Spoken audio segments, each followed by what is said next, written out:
গণভোটের ব্যাপারে আমাদের স্পষ্ট বক্তব্য। সংখ্যাগরিষ্ঠ ভোটার রায় দিয়েছে গণভোটের পক্ষে, অবশ্যই তা বাস্তবায়ন করতে হবে।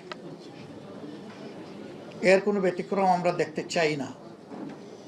পচা রাজনীতির পরিবর্তনের জন্যই ছিল এই গণভোট। নতুন দ্বারা সুস্থ রাজনীতির পক্ষেই গণভোট। গণভোটে হা বিজয়ী হয়েছে, এখন বাস্তবায়ন করা যারাই সরকার গঠন করবেন তাদের দায়িত্ব। তারা যদি বাস্তবায়নের উদ্যোগ নেন, আমরা সর্বাত্মক সহযোগিতা করব।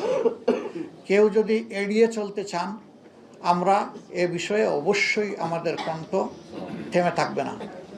আমরা আমাদের দায়িত্ব পালন করব। বন্ধুগণ, যে সমস্ত আসনে ভয়াবহ অনিয়ম হয়েছে, আমাদের পক্ষ থেকে নিয়মতান্ত্রিকভাবে আমরা তার প্রতিকার চাইব। কিন্তু হাস্যস্কর, এত কিছু করার